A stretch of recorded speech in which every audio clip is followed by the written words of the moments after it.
Alexander Vidakovich says, I read in, I think, Deadline article that Disney Plus lost 2 million subs. They actually lost over 4 million subs, but most of that was international primarily. I would guess they don't break it down by country, but we can see it's probably in India because that's where most of the Disney Plus Hotstar subscriptions is in India.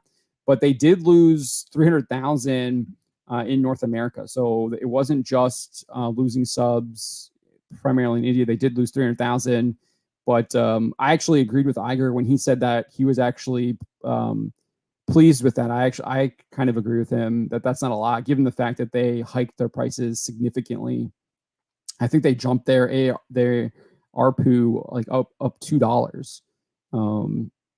So I from when it was obviously they lost a bunch of people. So I don't know if that actually balances out because you might be getting more revenue per person, but you've lost over 4 million.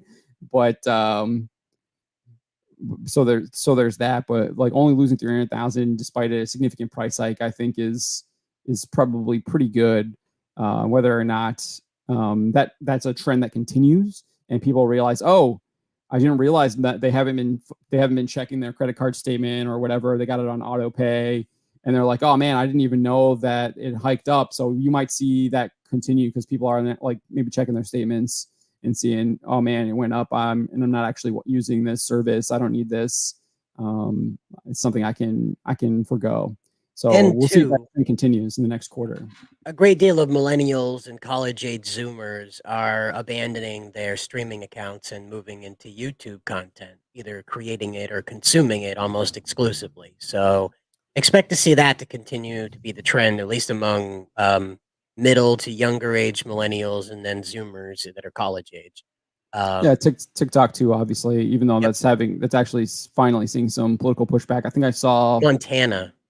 I was like, I saw a state like completely banned it.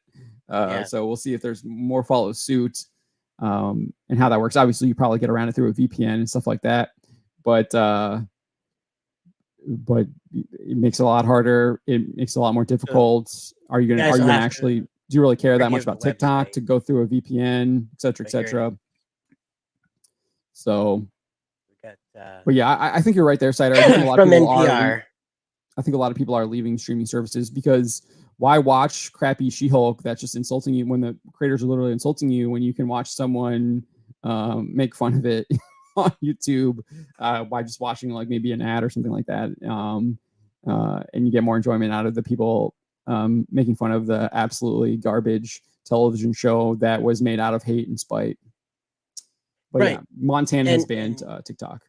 Right, and this is interesting too. So in combination with this, the Iron Age, independent media from all fronts is rising.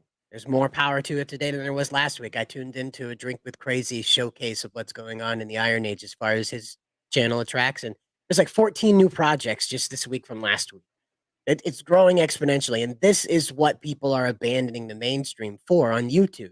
We think it's they want to go to some studio, but in reality, most people will put their kids down in front of a video that teaches them how sand works before they'll pay $11 for some stupid Minnie Mouse show that challenges the use of a skirt.